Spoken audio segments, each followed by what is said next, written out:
അജീഷ്, ഇനിയും ഒരുപാട് ചോദ്യങ്ങൾ ഉത്തരം കിട്ടാനായി ഉണ്ട്. എന്തായാലും ഈ അഫാനെ ആശുപത്രിയിൽ നിന്ന് ഡിസ്ചാർജ് ചെയ്തതിനു ശേഷമായിരിക്കുമല്ലോ കൂടുതൽ ചോദ്യം ചെയ്യൽ. അതിൽ തന്നെ ഏറ്റവും പ്രധാനപ്പെട്ടത്, ഇത്രയും കൊലപാതകങ്ങൾ ഒരേ വീട്ടിൽ നടത്തിയിട്ടും ശബ്ദം മറ്റുള്ളവർ കേട്ടില്ല എന്നുള്ളതാണ്. ഞാൻ മനസ്സിലാക്കുന്ന അനുസരിച്ച് ഇവിടെ അടുത്തടുത്ത് വീടുകളുള്ള ഒരു സ്ഥലമാണ്. നാട്ടുകാർ എന്താണ് ഇതേക്കുറിച്ച് പറയുന്നത്? ഒപ്പം തന്നെ ഈ പ്രതി ആസൂത്രിതമായി നടത്തിയൊരു കൊലപാതകമാണിതെന്ന് ഉറപ്പിക്കാനാകുന്നുണ്ടോ പോലീസിന്?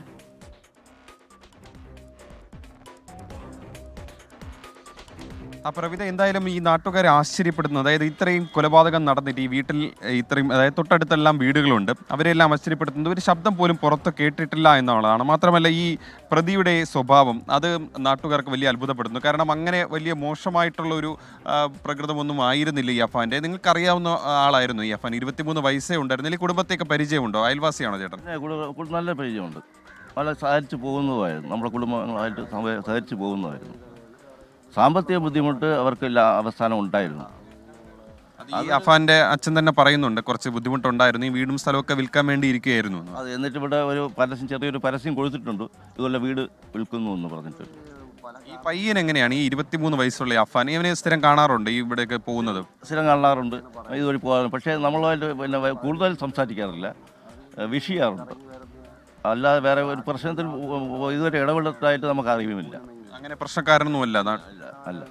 ഈ ലഹരി ഉപയോഗിക്കുന്നതായിട്ട് എന്തെങ്കിലും അറിവ് ആരെങ്കിലും പറഞ്ഞു കേട്ടിട്ടുണ്ടോ? അങ്ങനെ വല്ലതും ഉണ്ടായിരുന്നു? ഇതുവരെ അങ്ങനെ നമ്മൾ പറഞ്ഞു കേട്ടിട്ടില്ല.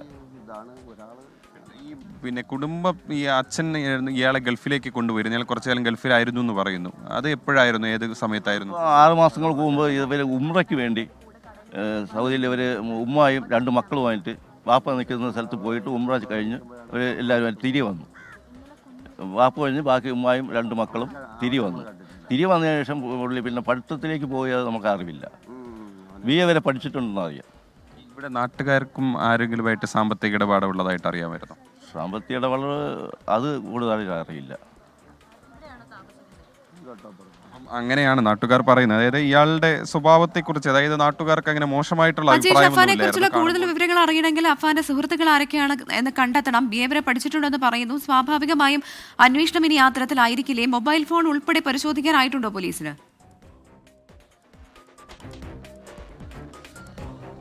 എന്തായാലും മൊബൈൽ ഫോണിൻ്റെ CDR അടക്കമുള്ള കാര്യങ്ങൾ പരിശോധിക്കണം. കാരണം ഇയാൾ തൊട്ടടുത്ത 3-4 ദിവസങ്ങളിൽ എവിടെയൊക്കെ പോയിരുന്നു, ആരെയൊക്കെ വിളിച്ചിരുന്നു, എന്തൊക്കെയാണ് മൊബൈലിൽ സെർച്ച് ചെയ്തിരുന്നത്, ഇതിനടക്കമുള്ള കാര്യങ്ങൾ അറിയണമെങ്കിൽ പോലീസിന് വിശദമായിട്ടുള്ള CDR എടുക്കണം. അതിനകത്തുള്ള ഡാറ്റാസ് എല്ലാം പരിശോധിക്കണം. അതിനായി പോലീസ് ഫോറൻസിക് സംഘത്തിന് മൊബൈൽ ഫോൺ കൈമാറിയിട്ടുണ്ട്.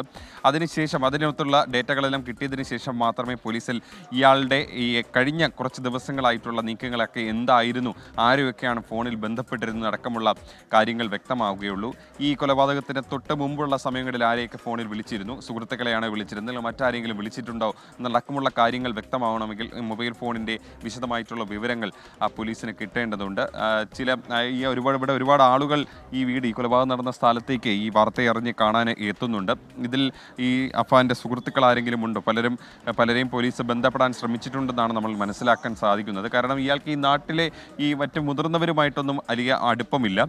കാണുമ്പോൾ കൈ കാണിച്ച് പോകുന്ന ഒരു പ്രകൃതമായിരുന്നു ഈ അഫാൻ എന്നായിരുന്നു നാട്ടുകാർ പറയുന്നത്. അതിനപ്പുറം ഇയാൾക്ക് എന്തെങ്കിലും സാമ്പത്തിക ഇടപാടുകൾ ഉണ്ടായിരുന്നു, നാട്ടുകാരുമായിട്ട് എന്തെങ്കിലും സാമ്പത്തിക ഇടപാടുകൾ ഉണ്ടായിരുന്നു എന്ന് വ്യക്തമല്ല.